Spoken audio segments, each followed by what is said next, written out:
dan Rasulullah yang Allah Subhanahu wa taala.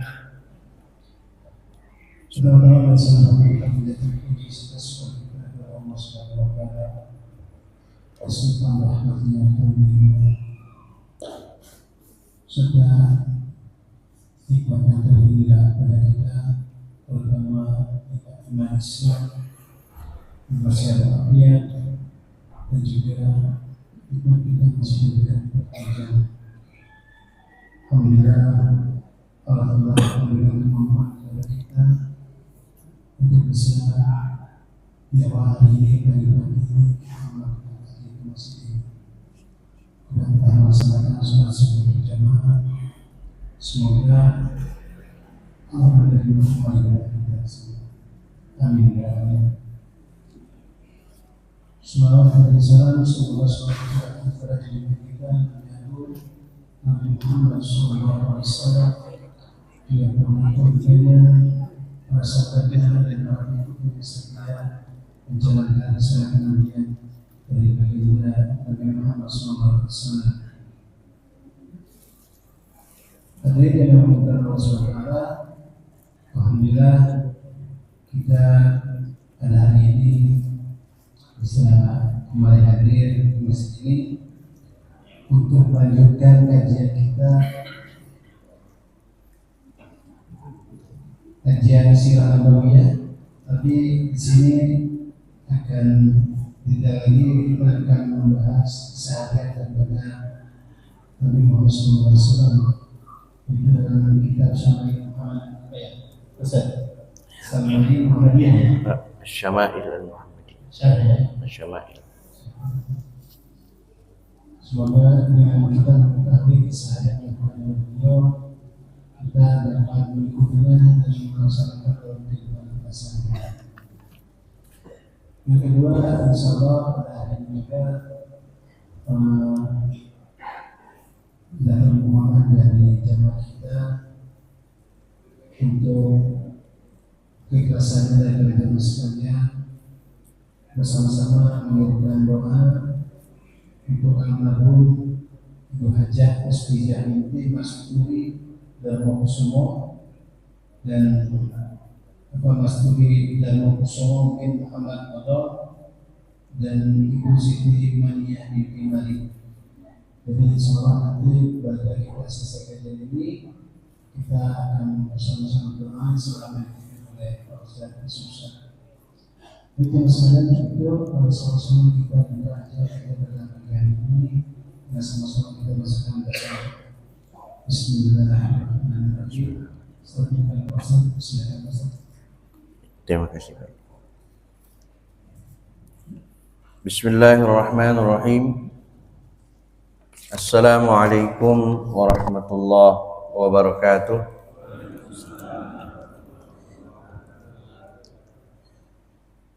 Alhamdulillahi rabbil alamin. Alhamdulillahilladzi bi ni'matihi tatimmus shalihat. Wassalatu wassalamu ala asyrafil anbiya'i wal mursalin wa ala alihi wa ashabihi wa man tabi'ahum bi ihsanin ila yaumiddin. Amma ba'd.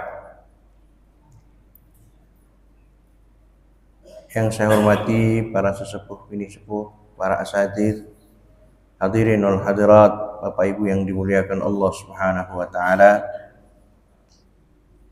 Alhamdulillah pada kesempatan subuh hari ini Allah Subhanahu wa taala masih mencurahkan rahmat hidayahnya kepada kita sehingga kita bisa melaksanakan salat subuh berjamaah dan melanjutkan kajian Ahad pagi kita di masjid yang kita cintai ini. Mudah-mudahan ini menjadi salah satu sumber keberkahan pada diri kita, keluarga kita, dan lingkungan kita.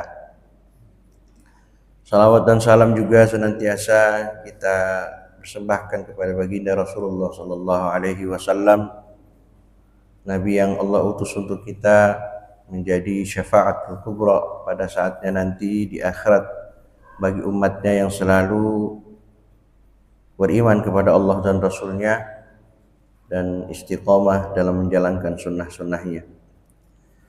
Bapak Ibu yang dirahmati Allah Subhanahu wa taala, Kita melanjutkan kajian kita pada kitab Asy-Syama'il Al-Muhammadiyah yang ditulis oleh Imam At-Tirmidzi, masuk kepada bab yang ke-40, ma jaa fi ibadati Rasulillah sallallahu alaihi wasallam.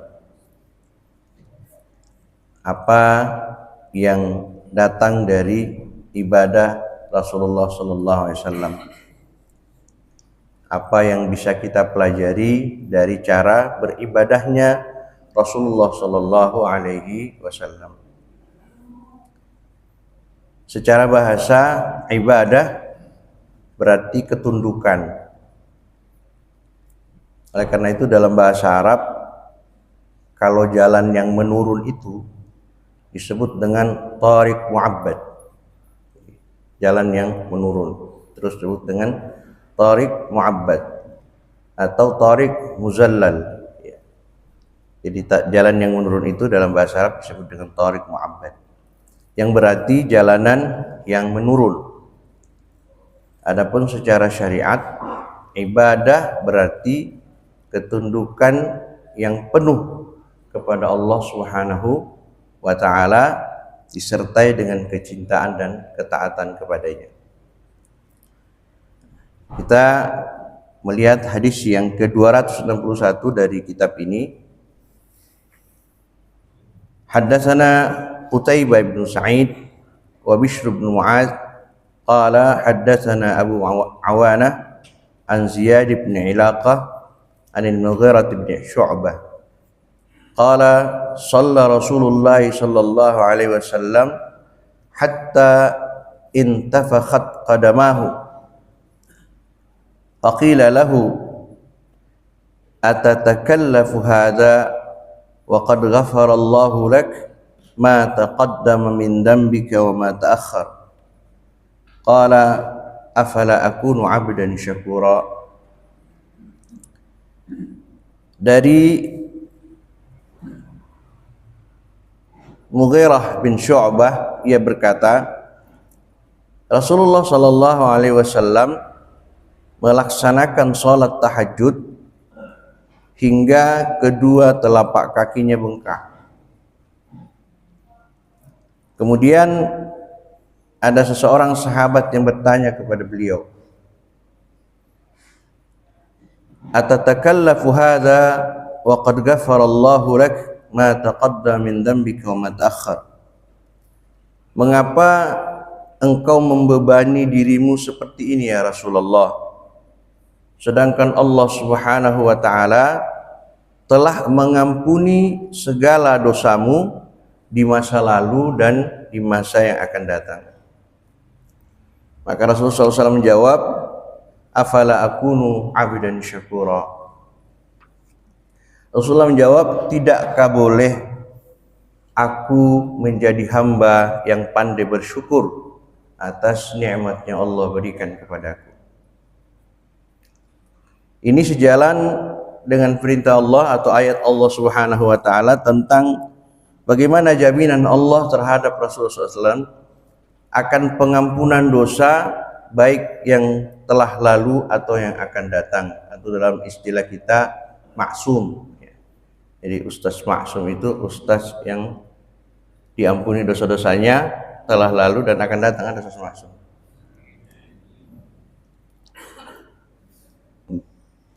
Allah Subhanahu wa ta'ala berfirman, inna fatahna laka fatham mubina liyaghfira lakallahu ma taqaddama min dhanbik wa ma ta'akhkhar wa yutimma ni'matahu 'alaika wa yahdiyaka siratan mustaqima.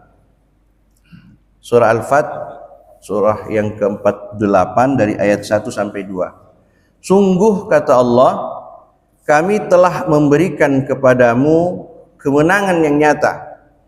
Ini terkait dengan Fath Makkah, dibukanya kembali kota Mekah yang tidak ada pertumpahan darah. Sungguh kami telah memberikan kepadamu kemenangan yang nyata, agar Allah memberikan ampunan kepadamu atas dosamu yang lalu dan yang akan datang. Jadi ini jaminan Allah. Allah sudah menjamin kemaksuman Rasulullah sallallahu alaihi wasallam, yaitu pengampunan dosa yang telah lalu dan yang akan datang, serta menyempurnakan nikmatnya atasmu dan menunjukimu ke jalan yang lurus. Jadi memang sudah dijamin Allah Subhanahu wa taala untuk Rasulullah sallallahu alaihi wasallam untuk mendapatkan petunjuk langsung dari Allah. Maka ketika sahabat bertanya, "Ya Rasulullah, kenapa engkau harus berlelah-lelah untuk melaksanakan sholat sampai kedua telapak kakimu bengkak? Bukankah engkau adalah hamba Allah yang sudah diampuni dosa-dosanya yang lalu dan akan datang?" Maka jawaban sederhana Rasulullah, "Afala akunu abdan syakura." Di hadis yang lain disebutkan, "Afala uhibbu an akuna abdan syakura." Tidakkah aku mencintai untuk selalu menjadi hamba yang pandai bersyukur? Maksud kalimat ini, afala akunu abadan syakura, ampunan Allah terhadap dosa-dosaku yang telah lalu dan akan datang merupakan nikmat dari Allah Subhanahu wa taala. Dan sudah semestinya bagi si penerima nikmat mensyukuri kenikmatan yang sangat agung itu kepada Allah Subhanahu wa taala. Cara mengungkapkan rasa syukur kepada Allah adalah dengan mengakui betapa agungnya nikmat itu dalam hati seorang hamba, kemudian mengucap syukur dengan lisan dan mengerahkan seluruh anggota tubuh untuk beribadah yang terbaik kepada Allah Subhanahu wa taala. Jadi hadis ini menggambarkan sesungguhnya fitrah kita manusia. Kalau kita bicara sesama manusia, kalau kita atau jika kita diberikan sesuatu fasilitas oleh seseorang, entah itu atasan kita, entah itu siapapun yang memberikan kepedulian kepada kita, maka yang terucap dari lisan kita adalah ucapan terima kasih, ucapan syukur. Karena apa yang harusnya menjadi beban kita itu diringankan oleh orang tersebut. Maka Rasulullah pun sama. Dan ini yang menjamin pengampunan dosa itu adalah Allah Subhanahu wa taala. Maka salah satu akhlak yang baik itu adalah pandai-pandainya kita berterima kasih. Kalau ada seseorang yang berbuat baik kepada kita, maka kita, orang yang terbaik itu adalah orang yang berterima kasih kepada saudaranya yang memberikan manfaat kepadanya. Jadi sebaik-baik orang yang dibantu adalah orang yang diberikan atau memberikan ucapan terima kasih kepada orang yang memberikan kemudahan kepadanya. Dan ini dilakukan Rasulullah sallallahu alaihi wasallam kepada Allah Subhanahu wa taala dengan memperbaiki tingkat ibadahnya kepada Allah. Dalam hadis ini menjelaskan dua kedudukan. Yang pertama, maqam ubudiyah. Kedudukan yang pertama adalah kedudukan ibadah Rasulullah sallallahu alaihi wasallam atau ketundukan penghambaan kepada Allah atas karunia yang Allah berikan kepadanya sebagai bentuk penghambaan seorang hamba kepada Allah. Dan yang kedua adalah maqam syukur, rasa syukurnya kepada Allah Subhanahu wa taala. Jadi jika seorang hamba diberikan nikmat, maka cara terbaik untuk membalasnya atau berterima kasih kepada Allah adalah memperbaiki tingkat ibadah kita kepada Allah. Kalau hari ini mungkin sholat kita masih kurang bagus ibadahnya, caranya, maka kita belajar bagaimana cara sholat kita lebih baik. Kalau hari ini bacaan Quran kita masih kurang baik, maka bagaimana caranya kita memperbaiki bacaan kita. Di masjid kita sudah difasilitasi untuk belajar tahsin ba'da isya. Sudah ada 3 grup di masjid kita ya Pak Haji ya. Sudah ada 3 grup. Jadi nggak usah kita khawatir lagi, saya nggak bisa baca Quran.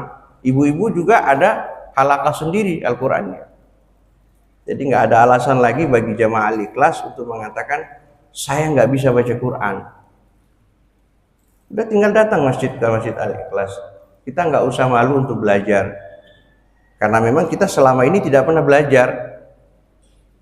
Karena dulu kita nggak pernah belajar, kita cuek dengan belajar Quran, ya sudah, sekarang sudah ada fasilitasnya. Kita datang ke masjid, kita belajar bersama teman-teman kita yang sudah lebih dulu belajar Al-Quran. Bapak dan Ibu yang dirahmati Allah Subhanahu wa taala, seorang hamba diperbolehkan melakukan sholat tahajud hingga kondisinya memang berat untuk melaksanakan ibadah tersebut.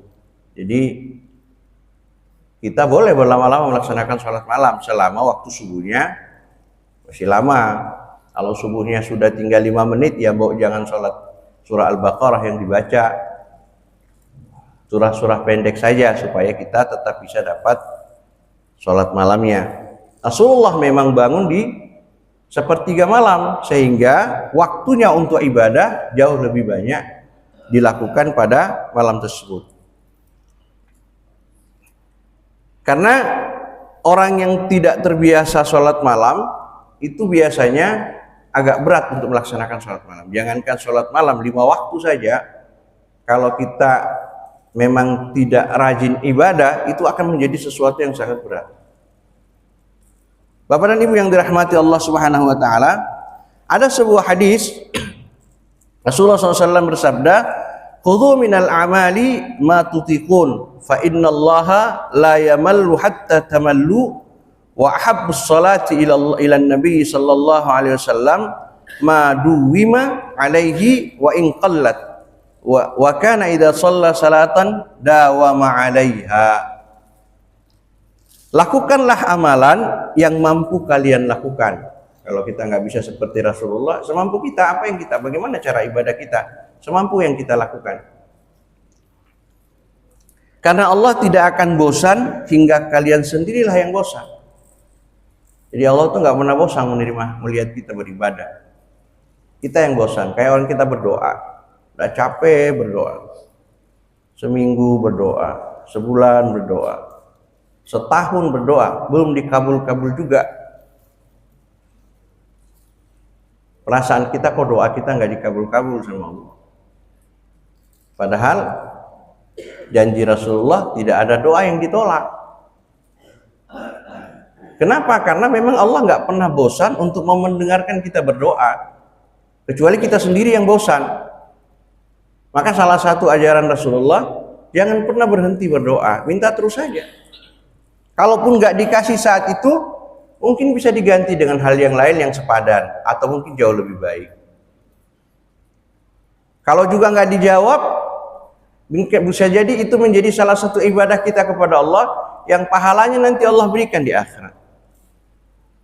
Karena teori kita berdoa itu kan ada doa yang langsung dijawab, ada doa yang diberikan bukan dengan sesuai dengan permintaan kita, tapi Allah berikan sepadan dengan apa yang kita minta, bahkan lebih baik.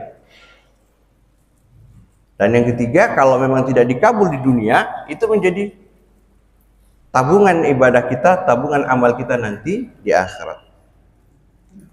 Jadi lakukanlah amalan yang mampu kalian lakukan, karena Allah tidak akan bosan hingga kalian sendiri yang bosan.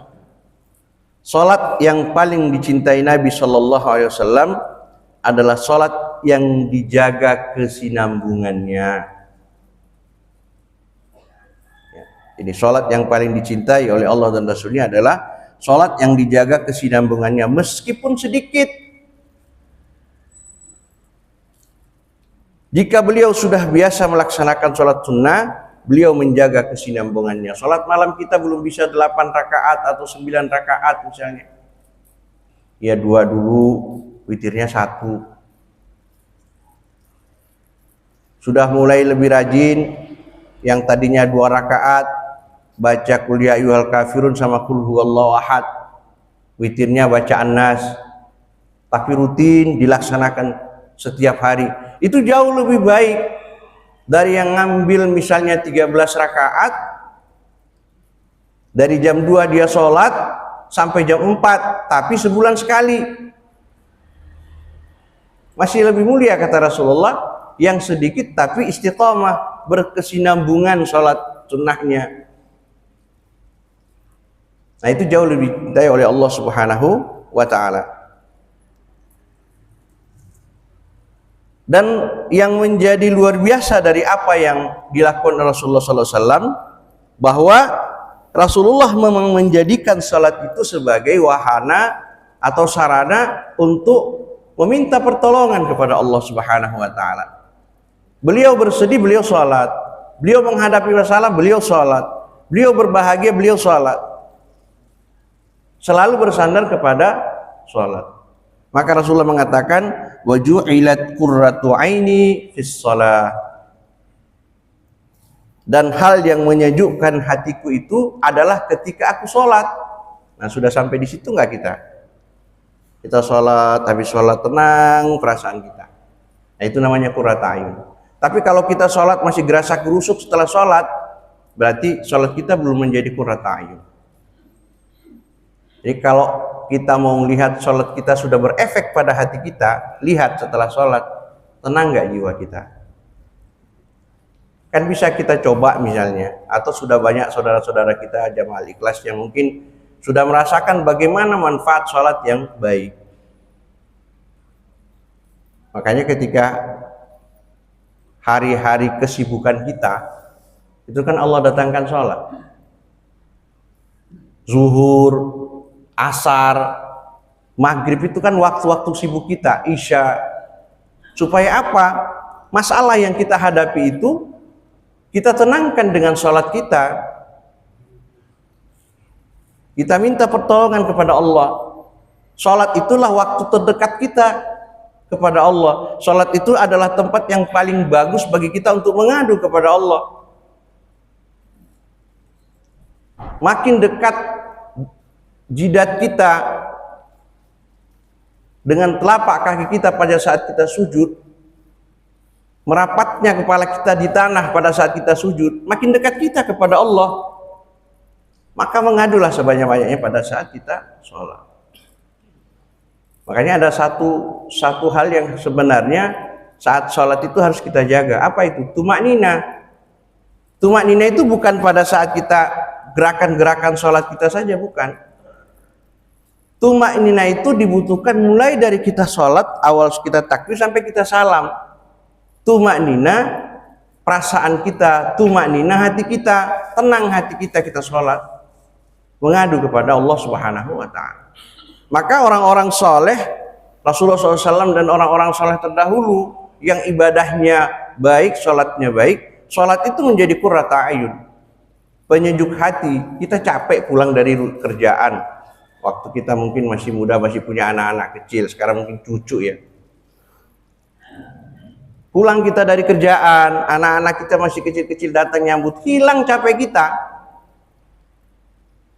Senang hati kita, mau secapek apa kita ketika ketemu anak-anak kecil, anak-anak kita di rumah yang masih lucu-lucu itu, hilang capek kita. Diajak main sampai jam 10 malam juga masih anteng tuh.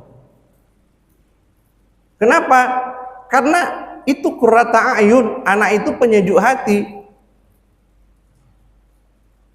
Rabbana hab lana min azwajina wa dzurriyyatina qurrata a'yun waj'alna lil muttaqina imama. Itu doa kita. Kita minta kepada Allah agar pasangan-pasangan hidup kita, anak-anak kita yang ada di rumah itu menjadi qurratu a'yun, penyejuk hati kita, penenang hati kita. Di samping mereka, sholat juga menjadi qurratu a'yun buat seorang mukmin.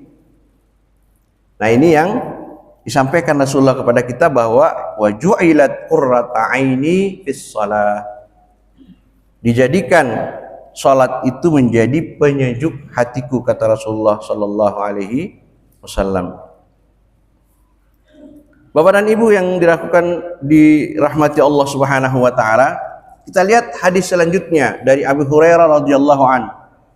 Qala Rasulullah sallallahu alaihi wasallam, qala kana Rasulullah sallallahu alaihi wasallam yusalli hatta tarima qadamahu Qala faqila lahu ataf'alu hadha wa qad ja'aka anna Allah ta'ala qad ghafara laka ma taqaddama min dhanbika wa ma ta'akhkhar. Qala afala akunu 'abdan syakura. Ini tema hadisnya hampir sama dengan hadis sebelumnya. Kalau hadis ini melalui riwayat Abi Hurairah radhiyallahu anhu. Rasulullah SAW suatu ketika Rasulullah SAW melakukan sholat malam hingga kedua telapak kakinya bengkak. Kemudian ada seseorang yang bertanya, mengapa engkau melakukan ini sedang telah turun wahyu kepadamu? Sungguh Allah Subhanahu wa ta'ala telah mengampuni dosa-dosamu di masa lalu dan masa yang akan datang. Beliau sallallahu alaihi wasallam menjawab, tidakkah boleh aku menjadi hamba yang bersyukur? Jadi temanya hampir sama dengan hadis sebelumnya. Selanjutnya hadis yang ke-264. Anil Aswad ibn Yazid qala sa'altu Aisyah radhiyallahu anha an salati Rasulillah sallallahu alaihi wasallam bil lail.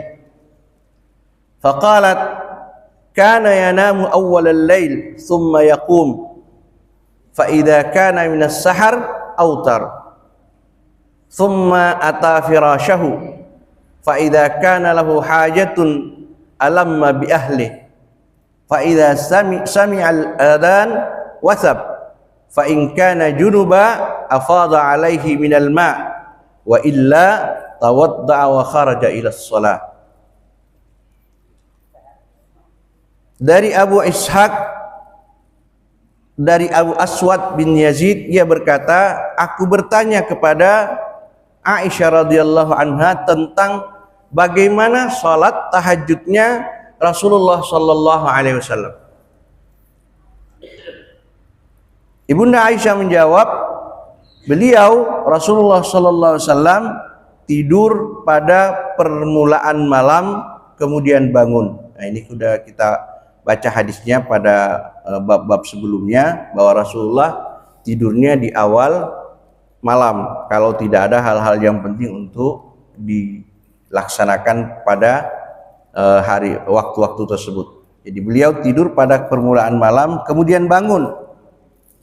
Ketika tiba waktu sahur, beliau melaksanakan sholat witir lalu kembali ke tempat tidurnya. Jadi setelah sholat malam, kemudian Rasulullah menutupnya dengan witir, lalu beliau kembali ke tempat tidurnya.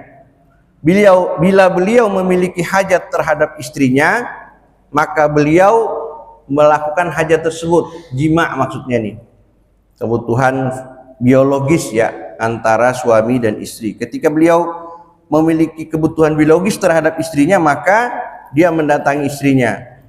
Jika beliau mendengar azan, beliau segera beranjak. Tapi Rasulullah sudah sholat duluan. Jadi kalau sunnahnya sholat malam itu, Bapak Ibu, kita selesai sholat malam, tutup dengan witir, disunnahkan untuk tidur lagi, rebahan lagi. Kalaupun nggak tidur, rebahan aja. Rebahan, nanti ada hadisnya di sini, menghadap ke kanan. Bahkan ada satu hadis, tangannya yang dijadikan bantal. Tunggu sampai datang waktu azan. Ketika azan baru kita bangun lagi untuk melaksanakan sholat subuh. Jika beliau mendengar azan, beliau segera beranjak.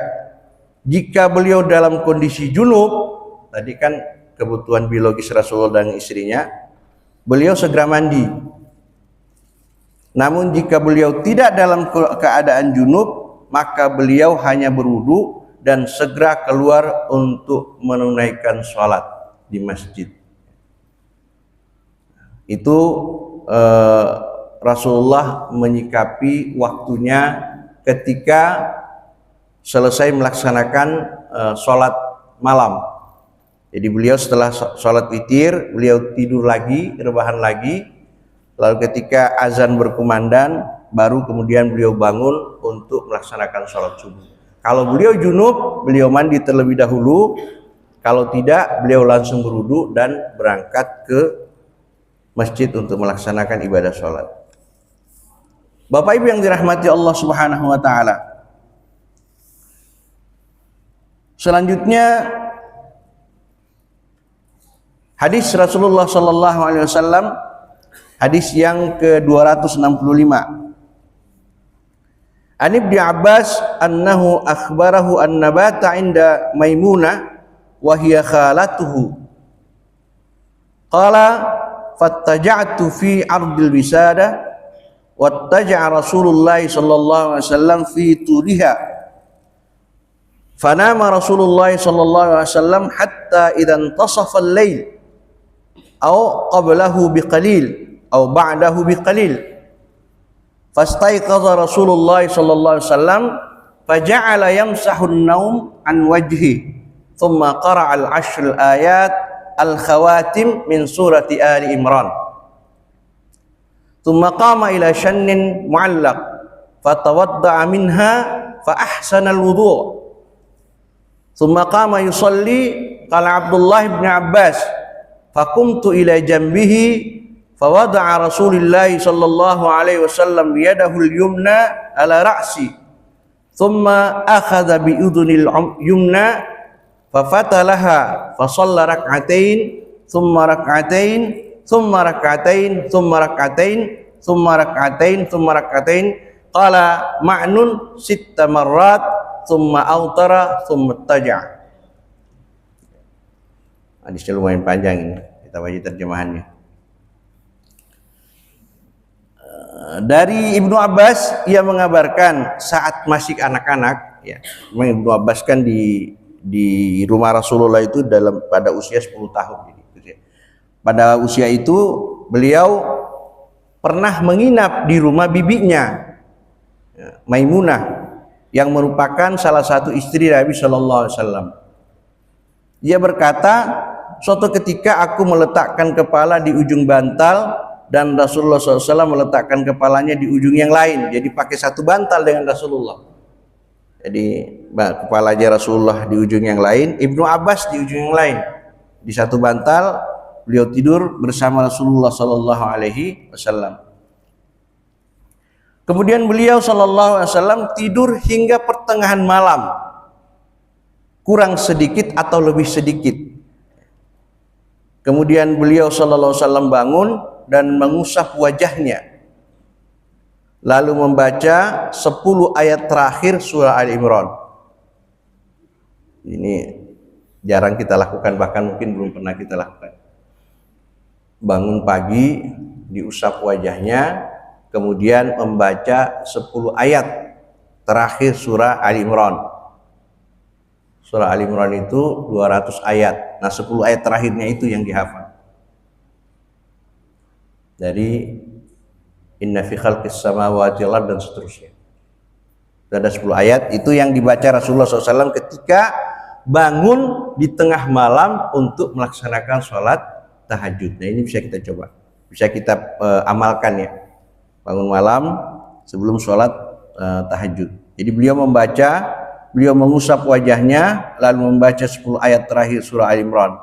Setelah itu beliau beranjak ke tempat penampungan air yang digantung. Beliau mulai berwudu dan menyempurnakan wudunya. Jadi wudu itu sempurna, Pak. Tidak ciprat-ciprat aja ya. Jadi kalau kita berwudu masih kira-kira kurang, wudu kita masih kurang, ayo belajar lagi berwudu yang benar biar sempurna wudu kita. Karena wudu kita yang sempurna juga menjadi salah satu asbab dosa-dosa kita diampuni oleh Allah Subhanahu wa taala.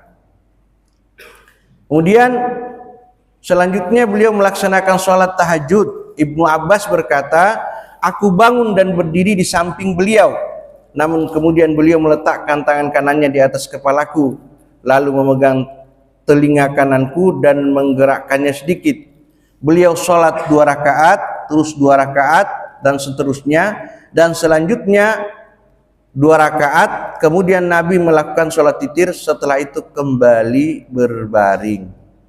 Jadi ini disebutkan 16 kali 2 rakaat, 6 kali 2 rakaat. Jadi 6 kali Rasulullah melaksanakan 2 rakaat, kemudian ditutup dengan 1 witir ya malam itu. Jadi ini salah satu dalil bahwa sholat malam itu dilaksanakan 2 rakaat, 2 rakaat.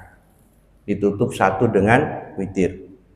Kalau kita sholat taraweh di masjid kita 11 rakaat, yang 3 rakaat terakhir witir, itu pun diambil 21. Nah itu juga salah satu cara melaksanakan sholat witir. Di tempat lain ada saudara-saudara kita yang witirnya langsung 3, dengan cara jangan disamakan dengan sholat maghrib. Jadi nggak ada tahiyat awal, tahiyat pertama dan tahiyat kedua langsung berdiri. Nanti di tahiyat terakhir, di rakaat ketiga baru kita tutup dengan tahiyat. Itu bedanya dengan sholat maghrib. Jadi jangan disamakan dengan sholat maghrib. Kalau kita mau ngambil witir 3 rakaat langsung. Tapi kalau dengan witirnya 21 maka sama dengan sholat biasa, kecuali di witir yang terakhir yang 1 rakaat hanya takbir langsung ketika selesai pada rakaat itu kita langsung tutup dengan salam. Jadi hanya dengan 1 rakaat saja seperti biasa. Itu perbedaannya dengan mereka yang melaksanakan 2 rakaat. Memang banyak hadis yang menjelaskan kepada kita tentang salat Rasulullah SAW. Di sini juga ada beberapa hadis yang menjelaskan, ada yang 13 rakaat, ada yang 11 rakaat di dalam kitab ini. Jadi Rasulullah SAW melaksanakan sholat malam itu jumlahnya bisa 16 ditambah 1 witir, bisa 13, 12 ditambah 1 witir, 9 atau 11, 10 ditambah 1 witir, dan seterusnya. Jadi begitu cara Rasulullah SAW melaksanakan sholat malam. Selanjutnya, Bapak dan Ibu yang dirahmati Allah Subhanahu wa Ta'ala, nah ini kalau hadis yang 266, Ibnu Abbas menyampaikan, karena Nabi sallallahu alaihi wasallam minal lail 13 rakaat. Jadi Rasulullah SAW pada sholat malam beliau melaksanakan sholat sebanyak 13 rakaat. Selanjutnya, haddatsana Muhammad ibn Ala qala haddatsana Abu Usama an Hisham ya'ni ibn Hassan an Muhammad ibn Sirin an Abi Hurairah anin Nabi sallallahu alaihi wasallam qala idza qama ahadukum minal lail falyaftatih salatahu bi rak'ataini khafifatain. Dari Muhammad bin Sirin dari Abu Hurairah radhiyallahu an, Rasulullah sallallahu alaihi wasallam bersabda, jika salah seorang di antara kalian bangun melaksanakan sholat tahajud. Nah, kita bangun melaksanakan sholat tahajud. Setelah berwudu, hendaknya ia mengawali sholatnya dengan 2 rakaat pendek. Biasanya nih kalau ulama-ulama kita terdahulu itu ketika dia sholat malam itu nggak langsung dipanjangin, Pak.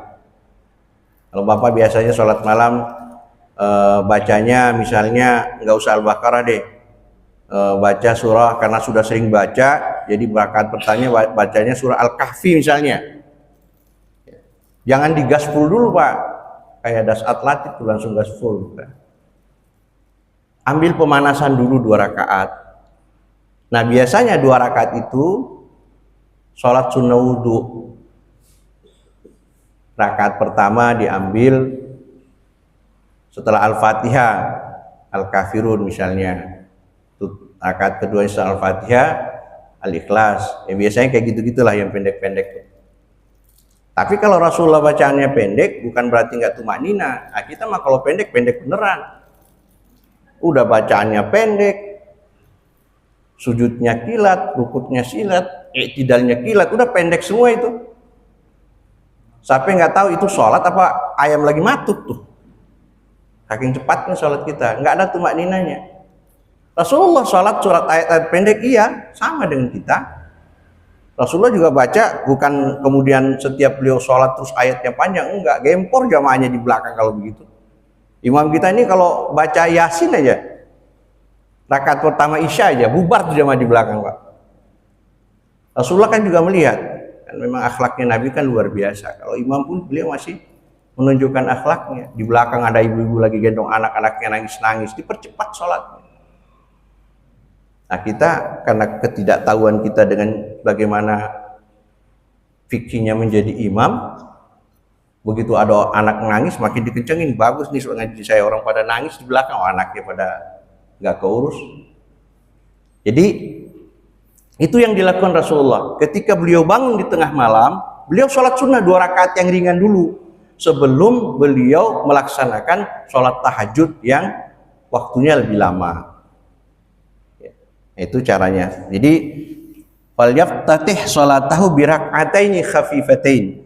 Beliau membuka sholatnya dengan sholat sunnah 2 rakaat yang ringan. Bapak dan Ibu yang dirahmati Allah Subhanahu wa taala, selanjutnya,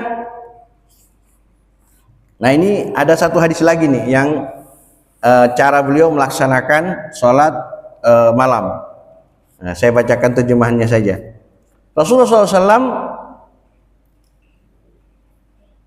dari Abu Salamah bin Abi Abdurrahman yang mengabarkan bahwa ia pernah bertanya kepada Ummul Mukminin Aisyah tentang sholat tahajudnya Rasulullah SAW sepanjang Ramadan.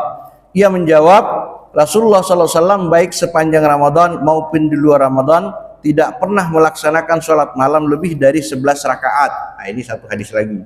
Tadi ada yang 16 rakaat plus 1 witir, ada yang 13 rakaat yang 1 witir. Beliau sholat 4 rakaat yang jangan ditanya bagaimana bagus dan panjangnya. Jadi sudah 4 rakaat, jadi Rasulullah juga melaksanakan sholat malam itu 4 rakaat 4 rakaat. Caranya sama dengan sholat witir tadi. Kalau 4 rakaat kita mau ambil sholat malam kita, maka rakaat kedua tidak ada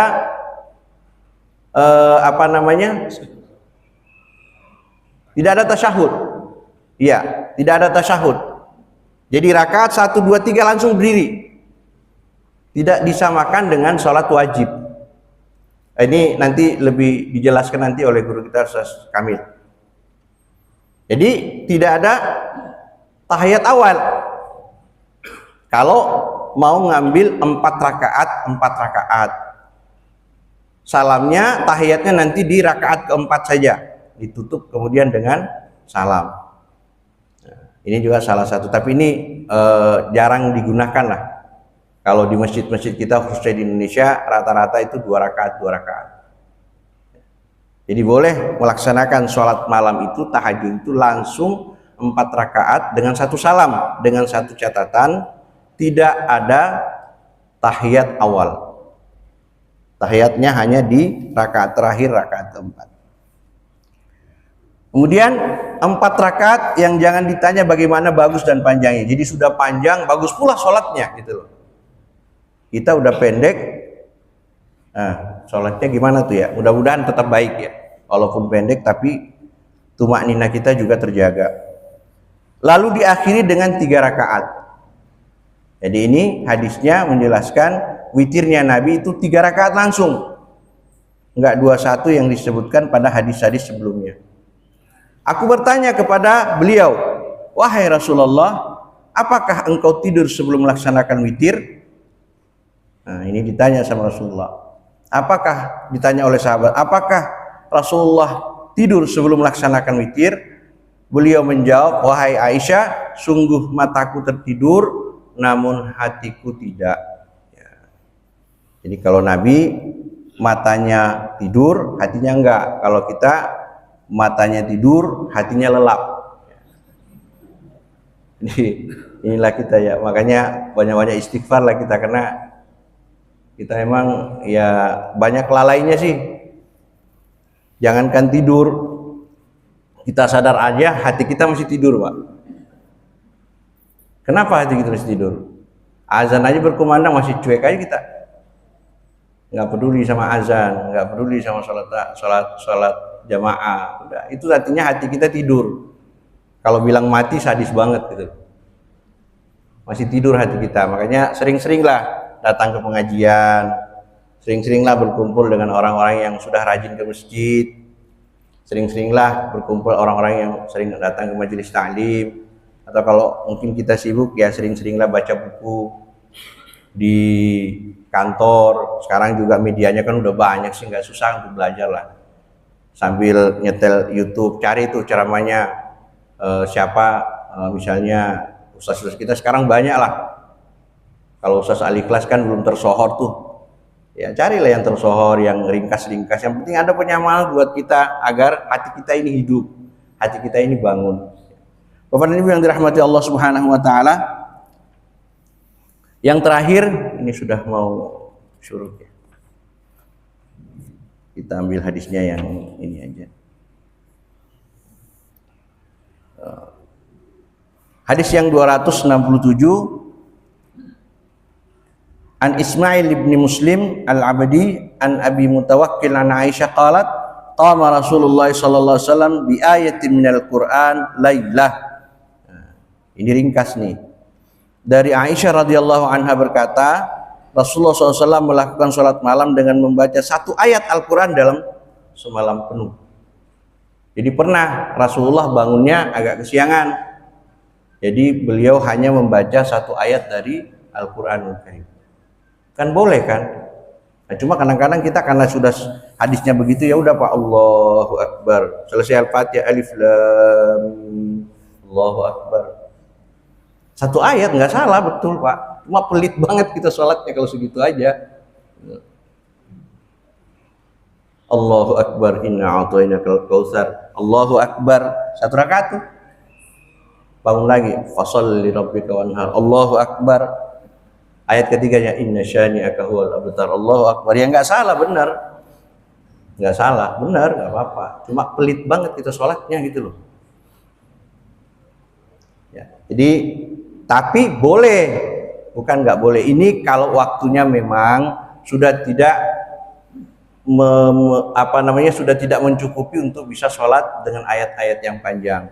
Karena ada dalam satu hadis di buku ini juga, Rasulullah SAW itu bangun kesiangan menjelang subuh. Akhirnya Rasulullah hanya menutup dengan satu sholat witir saja.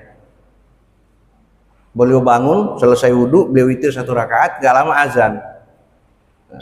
Jadi ibu-ibu, bapak-bapak kalau kesiangan, aduh, udah mau azan pasti, padahal masih 5 menit tuh.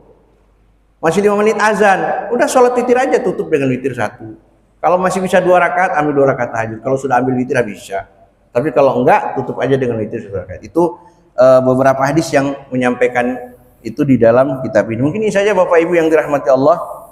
Semoga mudahan apa yang kita tadabburi hari ini menjadi penyemangat kita untuk beribadah kepada Allah, bahwa Rasulullah SAW senantiasa menghidupkan malam-malamnya dengan sholat tahajud.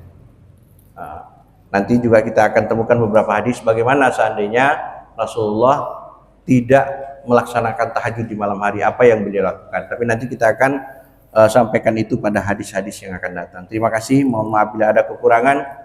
Wabillahi taufiq wal hidayah. Wassalamualaikum warahmatullahi wabarakatuh.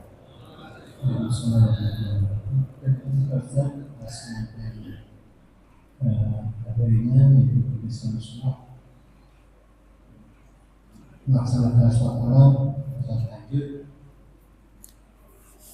Beliau mengatakan ini sebagai bentuk syukur kepada Allah Subhanahu wa taala. Semoga saja kita juga bisa mengikuti jejak beliau. Ya, salah satunya sholat tahajud, dan juga kita memperbaiki ibadah-ibadah kita cara-cara. Dan sekalian sebelum kita mengakhiri, saya mohon doa ya. Oh iya, baik. Dari keluarga. Disiapin itu disampaikan ke jemaah. Ya, juga nanti jangan mohon maaf untuk kita berikan musibah ada sarapan bagi kita. Terima kasih. Baik, Bapak Ibu yang dirahmati Allah Subhanahu wa taala, sesuai permintaan keluarga, mari kita bersama-sama mendoakan untuk Ibu Hajjah Kustijah binti Masturi Darmo Kusumo, kemudian Bapak Masturi Darmo Kusumo bin Muhammad Fatal, dan Ibu Siti Maniah binti Mari. Kita bermunajat kepada Allah Subhanahu wa taala agar Allah senantiasa menyampaikan doa-doa terbaik kita, dan ini menjadi tabungan amal buat almarhum dan almarhumah yang insya Allah menjadi penerang atau temannya di alam kuburnya bagi yang sedang sakit. Semoga Allah Subhanahu wa taala menyangkat penyakitnya, dan kita semua yang hadir di sini serta keluarga kita senantiasa diberikan kesehatan oleh Allah Subhanahu wa taala, senantiasa diberikan kekuatan iman oleh Allah dan keistiqomahan dalam beribadah. Ala hadhihi niyyah wa ala kulli niyatin salihah. Al-Fatihah. A'udzu billahi minasyaitonir rajim. Bismillahirrahmanirrahim. Alhamdulillahirabbil alamin arrahmanir rahim maliki yaumiddin. Iyyaka na'budu wa iyyaka nasta'in. Ihdinas siratal mustaqim. Shiratal ladzina an'amta 'alaihim ghairil maghdubi 'alaihim waladdallin. أعوذ بالله من الشيطان الرجيم. بسم الله الرحمن الرحيم. الحمد لله رب العالمين حمدا يوافي نعمه ويكافئ مزيدا. يا ربنا ولك الحمد كما ينبغي لجلال وجهك الكريم وعظيم سلطانك. اللهم صل على محمد وعلى آل محمد كما صليت على إبراهيم وعلى آل إبراهيم في العالمين إنك حميد مجيد. اللهم اغفر لنا ولوالدينا وارحمهما كما ربيانا صغارا. اللهم ربنا اغفر لنا ولإخواننا الذين سبقونا بالإيمان ولا تجعل في قلوبنا غلا للذين آمنوا ربنا إنك رؤوف رحيم. اللهم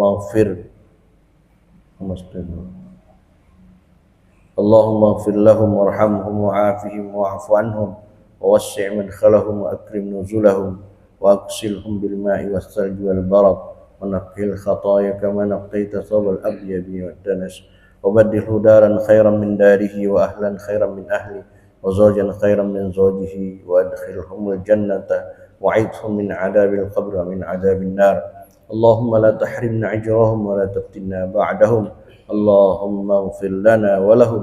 اللهم اجعل قبرهم روضة من رياض الجنة ولا تجعل قبرهم حفرة من حفر النار ومن حفر النيران. اللهم ربنا هب لنا من أزواجنا وذرياتنا قرة أعين واجعلنا للمتقين إماما. ربنا آتنا في الدنيا حسنة وفي الآخرة حسنة وقنا عذاب النار. سبحان ربك رب العزة عما يصفون وسلام على المرسلين والحمد لله رب العالمين. Baik, teman sekalian, kita tentunya kajian pada kesempatan ini dengan sama-sama kepada hamba dan kepada majelis. Tutup. Amin. Subhanallah wa bihamdihi asyhadu an la ilaha illa anta astaghfiruka wa atubu ilaik. Assalamualaikum warahmatullahi wabarakatuh. Salam. Silakan kepada ibu dulu untuk mempersiapkan terlebih dahulu, nanti dilanjutkan oleh Bapak. Gimana Pak Haji? Nah, itu kan tadi dijelaskan begitu